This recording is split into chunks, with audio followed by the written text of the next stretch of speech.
তো তোমরা কে কে ক্লাসে আছো? 5 জনের নামগুলো বলো। শারমিন, আফিয়া, ওকে, শারমিন, আফিয়া, তারপর সোমা ঘোষ, সোমা ঘোষ, তারপর মায়া, কে? মায়া আছি। মায়া, তুমি জোরে বলো, শুনতে পাচ্ছি না। ও আচ্ছা আচ্ছা, ঠিক আছে। একটু জোরে বলো, লাউডলি বলো, ঠিক আছে? ওকে। আর কে আছো আরেকজন? স্যার নন্দিনী, কে? নন্দিনী, জোরে বলো, তোমার কথাটা ক্লিয়ার আসছে না ঠিক মতো। স্যার নন্দিনী। ওকে ওকে, সবাই রেসপন্স করবে 5 জনে, ঠিক আছে? তো দেখো, তোমাদেরকে আমি আজকে বৌদ্ধজম এন্ড জৈনজম এই টপিকটা বুঝাবো। ওকে, এটা নিয়ে কেউ জানো কিছু? পড়েছো আগে কেউ? বলো।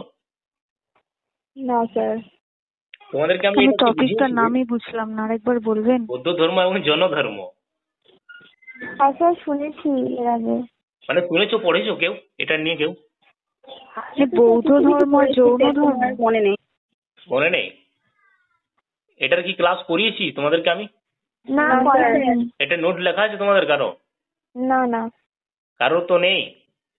না। ওকে ওকে, চলো তোমাদেরকে আমি এটা একদম ক্লিয়ারলি বুঝাচ্ছি। ওকে, তোমাদের কাজ কি, এই ফ্রেশ ভাবে নোটটা লিখবে, ঠিক আছে? হ্যাঁ স্যার। যে Okay, যেটা sir. আমি পড়াবো এগুলো তোমরা বইয়ে পাবে না, এটা মনে রাখবে, ঠিক আছে? তো মানে এইভাবে নোটটা সাজানো, ঠিক আছে? আচ্ছা হ্যাঁ স্যার। ওকে, তো আমরা বৌদ্ধজম এন্ড জৈনজম এটা পড়বো, ঠিক আছে? ফার্স্ট আমরা পড়বো বৌদ্ধ ধর্মকে নিয়ে। এটা নিয়ে কি কিছু জানো? কিছু জানো এটা? না স্যার। দেখো, বৌদ্ধ ধর্ম হলো কি একটি প্রাচীন ভারতীয় ধর্ম বা দার্শনিক ঐতিহ্য। ওকে, দেখো, গৌতম মানে এই যে গৌতম বুদ্ধ আছে, এই জন্ম কেউ কত সালে হয়েছিল কেউ বলতে পারবে? গৌতম বুদ্ধের জন্ম বলতে পারবে কেউ? না স্যার। গৌতম বুদ্ধের জন্ম কত সালে হয়েছিল বলো? এটা মনে রাখবে, 563 বিসিতে জন্ম হয়েছিল লুম্বিনী কপিলা বস্তুতে। এর বর্তমান স্থান কোথায় বলতো? নেপাল। নেপালের ক্যাপিটাল নেম কি বলতো? এটা জানো নি? নেপালের রাজধানীর নাম কি? কাঠমান্ডু। কাঠমান্ডু। কাঠমান্ডু, ইয়েস। বলো তো, আমি কি বললাম? গৌতম বুদ্ধের জন্ম কত সালে হয়েছিল? 563 বিসিতে। বিসি মানে বিফোর খ্রিস্ট, মানে জন্মটা হয়েছিল 563 বিসিতে। জন্মটা কোথায় হয়েছিল? লুম্বিনী একটা জায়গা আছে, প্লেস আছে, খুব সুন্দর একটা জায়গা। কপিলা বস্তু। কোথায় আছে বলতো লুম্বিনী জায়গাটা? কপিলা বস্তু। হ্যাঁ, এই জায়গাটা কোথায় আছে? কপিলা বস্তুতে। মানে এর বর্তমান স্থান কোথায় বলতো? অবস্থান কোথায় বলতো? নেপাল। নেপাল। এটা মনে রাখবে ভালো করে। নেপালের ক্যাপিটাল নাম কি? কাঠমান্ডু। কাঠমান্ডু। Yes. কাঠমান্ডু, বুঝতে হ্যাঁ। পারলে clear এটা সবাই? হ্যাঁ স্যার, হ্যাঁ স্যার। একদম। কোনো ডাউট? না না স্যার, স্যার। কোনো ডাউট নেই তো? না না একদম। স্যার। ওকে, চলো নেক্সট মনে রাখবে। শুনতে পাচ্ছ? স্যার। সবাই শুনতে পাচ্ছ তো? হ্যাঁ স্যার, শুনতে পাচ্ছি। ওকে, নেক্সট মনে রাখবে, গৌতম বুদ্ধের যে মৃত্যুটা হয়েছিল এটা মনে রাখবে 483 বিসিতে হয়েছিল। জন্মটা কত বিসিতে হয়েছিল? 563। আর মৃত্যুটা কত বিসিতে হয়েছিল বলতো? 483 বিসিতে। কোথায় হয়েছিল? কুশিনগর। ওকে, এটা কোথায় আছে বলতো? উত্তরপ্রদেশে। বুঝতে পারলে? হ্যাঁ হ্যাঁ স্যার। স্যার। আর গৌতম বুদ্ধের মৃত্যুর এই ঘটনাকে কি বলা হয় বলতো? কে বলতে পারবে? গৌতম বুদ্ধের মৃত্যুর ঘটনাকে বলা হয় মহাপরিনির্মাণ বলা হয়, ঠিক আছে? মহাপরিনির্মাণ, বুঝতে পারছো? হ্যাঁ স্যার। হ্যাঁ স্যার। দেখো, এটা আমি আবার বলছি যে গৌতম বুদ্ধের জন্ম হয়েছিল 563 বিসিতে। জন্মটা হয়েছিল লুম্বিনী কপিলা বস্তুতে। এর বর্তমান অবস্থান কোথায়? নেপাল। নেপালের ক্যাপিটাল নাম কি? কাঠমান্ডু। ওকে, কাঠমান্ডু। মৃত্যুটা হয়েছিল 483 বিসিতে কুশিনগর। এটা কোথায় আছে? উত্তরপ্রদেশ। উত্তরপ্রদেশের ক্যাপিটাল নেম কি বলতো? উত্তরপ্রদেশ লখনৌ। Yes, right. আর গৌতম বুদ্ধের মৃত্যুর এই ঘটনা কি বলা হয় বলতো? মহাপরিনির্বাণ। মহাপরিনির্মাণ বলা হয়। মহাপরিনির্বাণ, মহাপরিনির্বাণ, বুঝতে পারলে? স্যার। হ্যাঁ স্যার। নেক্সট মনে রাখবে, তার পিতার নাম কি ছিল বলতো? শুদ্ধোধন। গৌতম বুদ্ধের পিতার নাম ছিল শুদ্ধোধন, মাতার নাম ছিল মহামায়া, তার স্ত্রী কে ছিল? যশোধরা ছিল তার স্ত্রী। তার পুত্র কে ছিল? পুত্র ছিল রাহুল। এই যে আওয়াজটা, তখন আমার মনে হয় ধরে নিয়ে ছুড়ে ফেলবো তোমাদেরকে। মিউট করতে পারেন ওকে। মিউট করবে যখন কারো যদি ব্যাকগ্রাউন্ড আওয়াজ আসে না, মিউট করে দেবে, ঠিক আছে? গৌতম বুদ্ধের মানে পুত্র কে ছিল বলতো? রাহুল ছিল। তার পালিত মাতা কে ছিল? প্রজাপতি গৌতমী ছিল, ঠিক আছে? আর গৌতম বুদ্ধের প্রথম শিক্ষক কে ছিলেন? আলারা কালামা ছিল তার শিক্ষক প্রথম। গৌতম বুদ্ধের প্রথম শিক্ষক কে ছিলেন? আলারা কালামা। বুঝতে পারলে? ক্লিয়ার? সবাই বুঝতে পারলে না স্যার পারলে না বলো? বুঝতে পেরেছি। স্যার বুঝতে পেরেছি। যেটুকু আমি বললাম ওর জীবনী নিয়ে, বুঝতে পারলে না পারলে নাই? হ্যাঁ ক্লিয়ার? স্যার বুঝতে স্যার একদম পেরেছি। বুঝতে পেরেছি। ওকে, এই নোটটা তোমরা ফ্রেশ ভাবে লিখবে, বুঝতে পারছো তো? হ্যাঁ স্যার। লিখবো। ওকে, নেক্সট মনে হবে কথিত আছে 29 বছর বয়সে গৌতম বুদ্ধ প্রসাদ থেকে কয়েকবার ভ্রমণে বেরোলে তিনি একজন বৃদ্ধ মানুষ, একজন অসুস্থ মানুষ, একজন মৃত মানুষ ও একজন সন্ন্যাসীকে দেখতে পান। গৌতম বুদ্ধ কত বছর বয়সে গৃহত্যাগ করেছিলেন? গৌতম বুদ্ধ কত বছর বয়সে গৃহত্যাগ করেছিলেন? আমি কি বললাম এখন? মানে ভুলে যাচ্ছ তোমরা ইয়ার, আমি কি বললাম তোমরা বুঝতে পারছো না পারছো না বলো? মাথায় ঢুকছে না ঢুকছে নাই? দেখো আমি কি বললাম, কথিত আছে 29 বছর বয়সে গৌতম বুদ্ধ প্রসাদ থেকে কয়েকবার ভ্রমণে বেরোলে তিনি কি কি দেখতে পান? একজন বৃদ্ধ মানুষ, একজন অসুস্থ মানুষ, একজন মৃত মানুষ ও একজন সন্ন্যাসীকে দেখতে পান। বুঝতে পারলে এটা? হ্যাঁ স্যার। তাহলে গৌতম বুদ্ধ কত বছর বয়সে গৃহত্যাগ করেছিলেন? 29 বছর আর যখন হয়েছে। গৃহত্যাগ করেছিল তখন কি কি দেখতে পান তিনি? মৃত ব্যক্তি, বৃদ্ধ মানুষ, একজন বৃদ্ধ মানুষ, একজন অসুস্থ মানুষ, একজন মৃত মানুষ ও একজন সন্ন্যাসীকে দেখতে পান। বুঝতে পারলে এটা? হ্যাঁ হ্যাঁ স্যার। হ্যাঁ স্যার। 29 বছর বয়সে গৌতম বুদ্ধ গৃহত্যাগ করেছিলেন। আর এই গৃহত্যাগের ঘটনা কি বলে বলতো? মহাভিনিষ্ক্রমণ বলা হয়। গৌতম বুদ্ধ 29 বছর বয়সে গৃহত্যাগ করেছিলেন, আর গৃহত্যাগের এই ঘটনাকে কি বলা হয় বলতো? মহাভিনিষ্ক্রমণ বলা হয়। বুঝতে পারলে? হ্যাঁ স্যার। হ্যাঁ স্যার। কি বলা হয়? মহাভিনিষ্ক্রমণ বলা হয়। ক্লিয়ার এটা? হ্যাঁ স্যার। হ্যাঁ স্যার। ওরা নেক্সট তারপর তিনি গোয়াতে পৌঁছান। অসুস্থ গাছের নিচে নিরঞ্জনা নদীর তীরে তিনি 49 দিন ধ্যান করেন। বুঝতে পারলে? তারপর তিনি হ্যাঁ, স্যার। গোয়াতে পৌঁছান অসুস্থ গাছের নিচে নিরঞ্জনা নদীর তীরে তিনি 49 দিন ধ্যান করেন। গৌতম বুদ্ধ কোন গাছের নিচে এবং কতদিন ধ্যান করেছিলেন? অসুস্থ দিন ধ্যান করেছিলেন। হ্যাঁ, 49 দিন ধ্যান করেছিলেন তিনি অসুস্থ গাছের নিচে। অসুস্থ গাছের নিচে। ক্লিয়ারলি বলবে তোমরা, ঠিক আছে? বুদ্ধ গোয়া এর বর্তমান স্থান বিহারে তিনি ধ্যান করেছিলেন। ওকে, নেক্সট মরাবে তারপর বোধিলাভের পর তার জ্ঞানের প্রচার তিনি প্রথম করেন সারনাথে। ওকে, আর এই ঘটনা কি বলে বলতো? গৌতম বুদ্ধের এই যে জ্ঞানের যে প্রচার যে করেছিল, এই জ্ঞানের প্রচারের ঘটনা কি বলে বলতো? গৌতম বুদ্ধের জ্ঞানের প্রচারের এই ঘটনা কি বলা হচ্ছে বলতো? ধর্মচক্র প্রবর্তন বলা হচ্ছে। কি বলা হচ্ছে? ধর্মচক্র প্রবর্তন। ধর্মচক্র প্রবর্তন। ক্লিয়ার এটা? বুঝতে পারলে? হ্যাঁ স্যার। সবাই বুঝতে পারলে? 5 জন? হ্যাঁ স্যার হ্যাঁ, বুঝতে স্যার। পেরেছি। হ্যাঁ, স্যার, বুঝতে পারছি। সোমা বুঝতে পারলে? হ্যাঁ স্যার। ওকে, আর শারমিন বুঝতে পারলে? হ্যাঁ স্যার বুঝতে পারছি। ওকে, নেক্সট মোর হবে গৌতম বুদ্ধ দ্বারা প্রচারিত 4টি শ্রেষ্ঠ সত্য এবং তার জ্ঞান দর্শন। গৌতম বুদ্ধ তার বাণীতে কি বলেছিল? 4টা শ্রেষ্ঠ কথা বলেছিল। কি কি বলেছিল? দুঃখ নিবারণের পথ, মানে দুঃখের কারণ, দুঃখ নিবারণের পথ, আর দুঃখ নিবারণের মানে পথের মধ্য দিয়ে দুঃখ থেকে বহির্ভূত হওয়া। এই যে হ্যাঁ। 4টা যে মানে বলেছিল, 4টা শ্রেষ্ঠ সত্য কথা, কি কি বলেছিল? দুঃখ, এবার বিভিন্ন কারণে মানুষের দুঃখ হয় কি নাই? অনেক কারণে হয় দুঃখ। তারপর হ্যাঁ, 2 স্যার। নম্বর কি বলেছিল? দুঃখের কারণ। এই যে দুঃখের কারণটা আমরা বুঝতে পারছি যে কি কারণে আমাদের দুঃখটা হচ্ছে। বিভিন্ন কারণে মানুষের দুঃখ হয়, আর দুঃখের কারণটা তো আমরা বুঝতে পারছি এই কারণে দুঃখ হয়েছে আমার। বুঝতে পারলে? তো এটাই বলছে হ্যাঁ, গৌতম স্যার। বুদ্ধ। তারপর 3 নম্বর কি বলছে? দুঃখ নিবারণের পথ। বুঝতে পারছো এই মানাটা? হ্যাঁ। ধরো তুমি ডিপ্রেশনে আছো, সবসময় ডিপ্রেশনে থাকবে, দুঃখ নিবারণের পথ তো একটা খুঁজবে না, যেটা কিভাবে আমার সমাধান হবে। হ্যাঁ। তো ওইটা বলছে, মানে কি? দুঃখ নিবারণের পথ। আর 4 নম্বরে কি বলছে? দুঃখ নিবারণের পথের মধ্য দিয়ে দুঃখ থেকে বহির্ভূত হওয়া। মানে টোটালি তুমি ডিপ্রেস যে আছো, টোটালি দায়ন, মানে একদম বিন্দাস। এটাই বলছে তোমাকে টোটালি। মানে কি বলছে বলতো? দুঃখ নিবারণের পথের মধ্য দিয়ে দুঃখ থেকে বহির্ভূত হওয়া, মানে ওখান থেকে তুমি বিতাড়িত হয়ে যাচ্ছ, মানে বের হয়ে যাচ্ছ ওই দুঃখ থেকে। বুঝতে পারছো? হ্যাঁ স্যার। এই 4টা সত্য কথা বুঝতে পারলে গৌতম বুদ্ধের কি কি বললো? বুঝতে হ্যাঁ, পারলে না স্যার। পারলে নাই? 5 জন বুঝতে পারলে না পারলে নাই বলো? হ্যাঁ স্যার। হ্যাঁ দাদা। দেখো, দুঃখের কারণ, দুঃখ নিবারণের পথ, আর দুঃখ নিবারণের পথের মধ্য দিয়ে দুঃখ থেকে বহির্ভূত হওয়া, এই 4টা মানে শ্রেষ্ঠ কথা মনে রাখবে, ঠিক আছে? তারপর কি বলেছিল গৌতম বুদ্ধের অষ্টাঙ্গিক মার্গ, 8টা পদ বলেছিল। কি কি বলতো, এটা কেউ জানো? দেখো গৌতম বুদ্ধের অষ্টাঙ্গিক মার্গ কারো না স্যার, মনে আছে? জানি না এটা। দেখো কি বলেছিল, 1 নম্বরে সত্য কথা বলা, মানুষকে সবসময় সত্যি কথা বলতে হয়। ওকে। 2 নম্বরে কি বলেছিল, সৎ কর্ম, কর্মটা সবসময় মানুষকে সৎভাবে করতে হয়। আর 3 নম্বরে কি বলেছিল, সৎ সংকল্প, সৎ সংকল্প। 4 নম্বরে কি বলেছিল, সৎ চেষ্টা। 5 নম্বরে কি বলেছিল, সৎ জীবিকা। আর 6 নম্বরে কি বলেছিল, সৎ চিন্তা। আর 7 নম্বরে কি বলেছিল, সৎ দৃষ্টি। আর 8 নম্বরে কি বলেছিল, সৎ আচরণ। বুঝতে পারলে এটা? হ্যাঁ স্যার। তো এইগুলো কি বলছে, মানে পালন করতে বলছে কাকে, মানুষগুলোকে। কিন্তু এগুলো কেউ তো পালন করে নাই। গৌতম বুদ্ধের অষ্টাঙ্গিক মার্গ কেউ মনে রাখে এগুলো? রাখে বলো তো? না না স্যার। তো সত্য কথা বলে মানুষ কি সবসময় এনি টাইম সত্যি কথা বলে? বলে নাই, একদমই বলে বলে না। নাই। না স্যার। আর সৎ কর্ম, কর্ম কি মানুষ সবসময় সৎ কর্ম করছে এখন এই কলিযুগে? না। নাই না করছে। স্যার। সৎ কর্ম নাই করছে। সৎ সংকল্প, সবসময় কি ভালো মানুষের সাথে সবাই বসবাস করছে বলো তো? না স্যার। নাই করছে।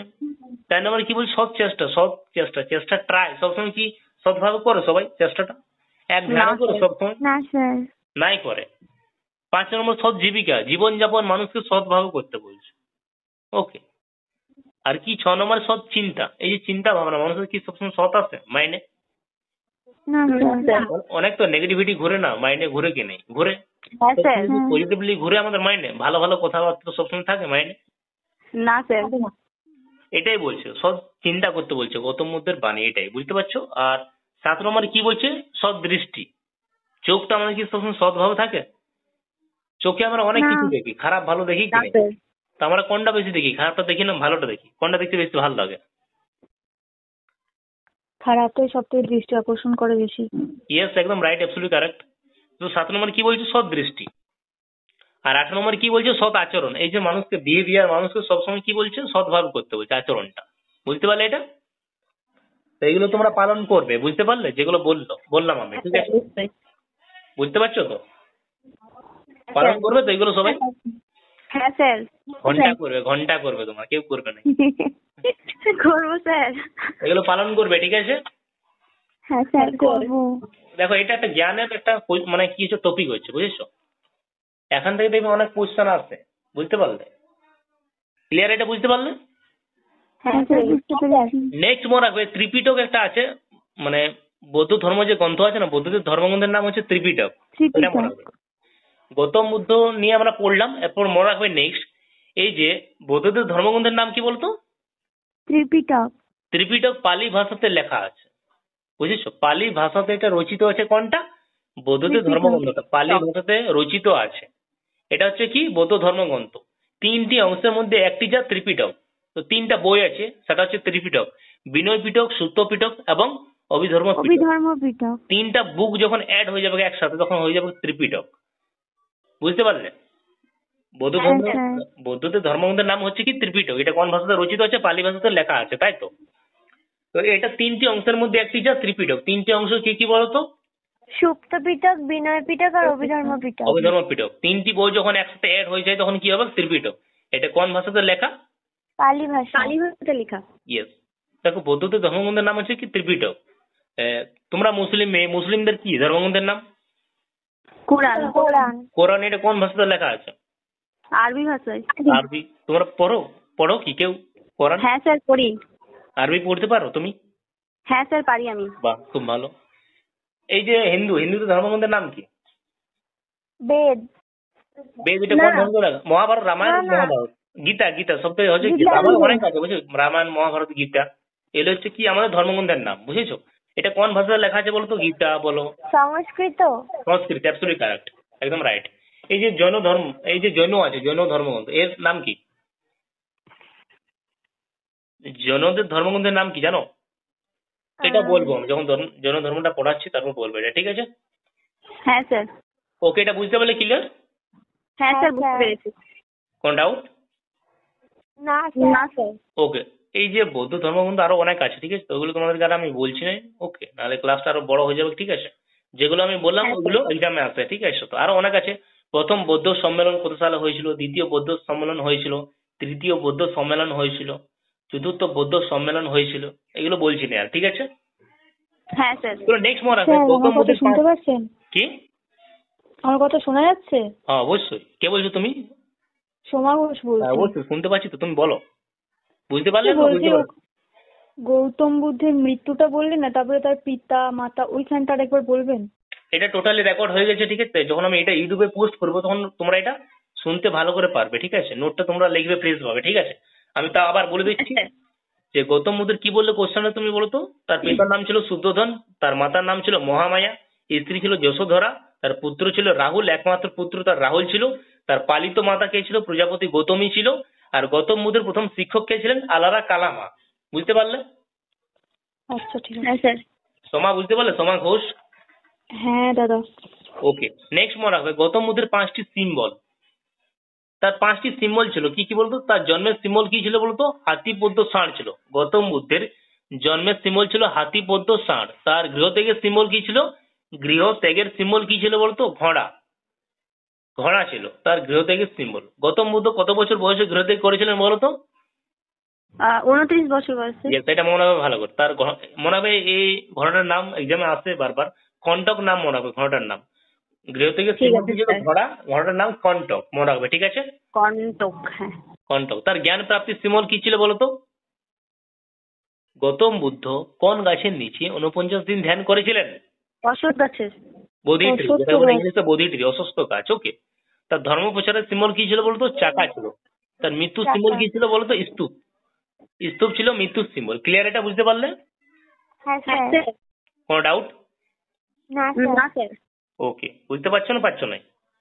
হ্যাঁ স্যার, পারছি। বুঝতে হ্যাঁ পেরেছি। স্যার বৌদ্ধ পারছি। ধর্ম গ্রন্থ শেষ, বুঝেছো? মানে এই যে বৌদ্ধত্ব আমরা যে বুঝালাম, তোমাদের বৌদ্ধ ধর্ম যেটা বুঝালাম এটা ক্লিয়ার এখানে দাঁড়ায় না। ওকে, নেক্সট তোমাদেরকে আমি বুঝাবো জৈন ধর্ম, ঠিক আছে? ওটা তোমার বুঝতে পারলে তো সবাই? হ্যাঁ স্যার। হ্যাঁ স্যার। ওকে, নেক্সট মনে হবে জৈন ধর্ম। মনে হবে জৈন ধর্মে তীর্থঙ্কর রয়েছে 24 জন, যেগুলো এক্সামে আসে। প্রথম আসে 23তম আর 24তম আসে, এগুলো তোমরা ভালো করে মনে রাখবে। তো জৈন ধর্মের প্রথম তীর্থঙ্কর কে ছিলেন বলতো? ঋষভনাথ ছিল প্রথম জৈন ধর্মের তীর্থঙ্কর। তার এর প্রতীক কি ছিল? ষাঁড় ছিল। আর 23তম তীর্থ কে ছিলেন? পার্শ্বনাথ। এর প্রতীক ছিল স্নেক, সাপ, সাপ। আর 24তম তীর্থ কে ছিলেন? মহাবীর। এর প্রতীক ছিল সিংহ। তো মহাবীরকে নিয়ে আমরা পড়বো, জানবো। ওকে, বুঝতে পারলে ক্লিয়ার এটা? হ্যাঁ স্যার। মনে রাখবে নেক্সট, মহাবীরের জন্ম কত সালে হয়েছিল? 540 বিসিতে বৈশালী কুণ্ডগ্রামে। তার মৃত্যু হয়েছিল 468 বিসিতে। তিনি মারা যান কোথায়? রাজগৃহে, পাবাপুরীতে, ঠিক আছে? তার পিতার নাম ছিল সিদ্ধার্থ, মাতার নাম ছিল ত্রিশলা, স্ত্রী ছিল যশোদা, তার কন্যা ছিল প্রিয়দর্শিনী, তার জামাতা মানে জামাই ছিল কে? জামালি, তার ভাই ছিল নন্দী বর্মন। কার? মহাবীরের। বুঝতে পারলে এটা? হ্যাঁ স্যার। একবার বলেন এটা। ওকে, মহাবীরের জন্ম 540 বিসিতে হয়েছিল বৈশালী কুন্দগ্রামে, একটা জায়গা আছে। তার মৃত্যু হয়েছিল 468 বিসিতে। তিনি মারা যান কোথায়? রাজগৃহে, পাবাপুরি একটা জায়গা আছে বিহারে। আর তার পিতার নাম কে ছিল বলতো? পিতার নাম কি ছিল মহাবীরের? সিদ্ধার্থ। তার মাতার নাম ছিল ত্রিশলা, স্ত্রী ছিল যশোদা, কন্যা ছিল প্রিয়দর্শিনী, আর তার জামাই ছিল জামালি। কে ছিল? জামালি। আর ভাই ছিল নন্দী বর্মন। ক্লিয়ার এটা? হ্যাঁ স্যার। বুঝতে পারলে? হ্যাঁ স্যার। ওকে, ক্লিয়ার এটা? হ্যাঁ স্যার, একদম। নেক্সট মনে রাখবে, মহাবীর 32 বছর বয়সে গৃহত্যাগ করেন। জাম্বিক নামে একটি গ্রামে রিজুপালিকা নদীর তীরে শাল গাছের নিচে তিনি ধ্যান করেন এবং সেখান থেকে তিনি মোক্ষ লাভ করেন। কি বললাম? মহাবীর 32 বছর বয়সে গৃহত্যাগ করেন। জাম্বিক নামে একটি গ্রামে রিজুপালিকা নদীর তীরে শাল গাছের নিচে তিনি ধ্যান করেন এবং সেখান থেকে তিনি মোক্ষ লাভ করেন। তো মহাবীর কত বছর বয়সে গৃহত্যাগ করেন? 32 বছর বয়সে। জাম্বিক নামে একটি গ্রামে রিজুপালিকা নদীর তীরে শাল গাছের নিচে তিনি ধ্যান তালগাছের করেন নিচে এবং সেখান থেকে ধ্যান করেন। তিনি মোক্ষ লাভ করেন। রাইট। স্যার, নেক্সট মোক্ষ মহাবীর, মানে এটা কি? হ্যাঁ মোক্ষ মানে কি বললে? মোক্ষ মানে কি? মোক্ষ লাভ মানে বুঝতে পারছো না? এই যে তোমরা পড়ছো আমার কাছে, পড়ার পর তোমাদের একটা কি হচ্ছে? যখন ক্লাসটা দাঁড়ায় হয়ে যাবে তখন কি শিখছো? একটা জ্ঞান জ্ঞান প্রাপ্তি, পাচ্ছি। তাই না? শিক্ষা পাচ্ছ। তো ওইটাই, যখন মানুষ ধ্যান করে, ধ্যানটা যখন ওর শেষ হয়ে যায় তখন কি হয়? ওর মাইন্ডে একটা কি আসে? মোক্ষ লাভ করে, মানে কি? অনেক কিছু জ্ঞান অর্জন করে, আচ্ছা। হ্যাঁ স্যার। শক্তি অর্জন করে। তার মানে এটা বুঝতে পারলে ক্লিয়ার? হ্যাঁ স্যার। হ্যাঁ স্যার। ওকে ওকে। নেক্সট মনে হবে, মহাবীরের মৃত্যুর পর জনধর্ম দুটি ভাগে ভাগ হয়েছে। তারপর কি? মহাবীরের মৃত্যু হয়ে যায়। তারপর মহাবীরের যখন মৃত্যু হয় জনধর্মে, তখন কি? জৈন ধর্মটা দুটি ভাগে ভাগ হয়ে যায়, কি কি বলতো? দিগম্বর ও শ্বেতাম্বর। বুঝতে পারলে? হ্যাঁ স্যার। মহাবীরের মৃত্যুর পর জৈন ধর্ম দুটি ভাগে ভাগ হয়ে যায়, কি কি? দিগম্বর ও শ্বেতাম্বর। এই যে দিগম্বর, এই ধর্মটা মনে হবে এটা কেমন ধর্ম বলতো? এই ধর্মটা তাদের মানুষগুলো কেমন পালন করতে বলতো? যারা জৈন ধর্মতে কঠোরভাবে কোন রকম বস্ত্র পরিধারণ না করে পালন করত। মহাবীরের মৃত্যুর পর জৈন ধর্ম দুটি ভাগে ভাগ হয়ে যায়, কি কি? দিগম্বর ও শ্বেতাম্বর। বুঝতে পারলে? তো দিগম্বর যে হ্যাঁ, স্যার। মানুষগুলো ছিল, ওরা ওদের ধর্মটা কেমন ভাবে পালিত করতো? তারা কি করতো? কোন রকম বস্ত্র পরিধারণ না করে পালন করত। মন্দিরে পুজো করত। মন্দিরে পুজো করতো কি? নির্বস্ত্র হয়ে, শরীরে কোনো পোশাক থাকতো না, না বয়েজ না গার্লস। পুরুষের কোনো বস্ত্র থাকতো না শরীরে, না মহিলার কোনো বস্ত্র থাকতো। তো ওরা বস্ত্র পরিধারণ না করে জৈন ধর্মটা পালন করত। এটা কোন ধর্মে? দিগম্বর। দিগম্বর। ইয়েস। আর শ্বেতাম্বর যে ছিল, এই ধর্মটা এটা মনে রাখবে, তারা কেমন ভাবে পালন করতো এটা? যারা সাদা বস্ত্র পরিধারণ করে জৈন ধর্মটা প্রচার করত, পালন করত। বুঝতে পারলে? মহাবীরের হ্যাঁ, স্যার। মৃত্যুর পর জৈন ধর্ম দুটি ভাগে ভাগ হয়ে যায়, দিগম্বর ও শ্বেতাম্বর। তো শ্বেতাম্বর আর দিগম্বর, দিগম্বরটা কেমন? এই ধর্মটা যে কেমন বলতো? বস্ত্র পরিধান না করে জৈন ধর্ম প্রচার করতেন। কি? বস্ত্র পরিধান না করে আর কি জৈন ধর্ম প্রচার Yes. করতেন। আর শ্বেতাম্বরটা কেমন? সাদা কাপড় পরে জৈন ধর্ম প্রচার Yes, করতেন। absolutely correct. Right. এটা বুঝতে পারলে ক্লিয়ার? হ্যাঁ স্যার। ইয়েস। নেক্সট মনে রাখবে যে জৈনদের ধর্মগ্রন্থের নাম কি? দ্বাদশ সংঘ। এটা মনে রাখবে, প্রকৃত মাগধী ভাষাতে এটা লেখা আছে। জৈন ধর্মগ্রন্থের নাম হচ্ছে দ্বাদশ সংঘ। এটা কোন ভাষাতে রচিত আছে? প্রকৃত মাগধী ভাষাতে। বুঝতে পারলে? এটা ক্লিয়ার? হ্যাঁ স্যার। ওকে, এটা ছিল কি? জৈন ধর্ম। বুঝতে পারলে না পারলে না বলো? হ্যাঁ স্যার, বুঝতে পেরেছি। ক্লাসটা কেমন লাগলো এটা? খুব ভালো, অনেক কিছু জানতে পারলাম আর কি। বুঝতে পারছো না? ক্লিয়ার? হ্যাঁ স্যার, বুঝতে ক্লাসটা পেরেছি। খুব ভালো লাগলো। ওকে, নেক্সট তোমাদের কাজ কি? আমরা নোটস বানিয়ে আপনাকে পাঠাবো। দেবো। ওকে, আমি দেখবো তোমরা এটা কেমন বুঝলে, ঠিক আছে? হ্যাঁ স্যার। হ্যাঁ স্যার। আমি অবশ্যই এটা দেখবো কে কেমন এটা লিখছো, আর নোট বানাবে, ফ্রেশ ভাবে লিখবে, ঠিক আছে? হ্যাঁ স্যার, অবশ্যই। ওকে। এই যে জৈন ধর্ম আছে, তো ওরা কোন ভগবানের পুজো করতো? মহাবীরের। মহাবীর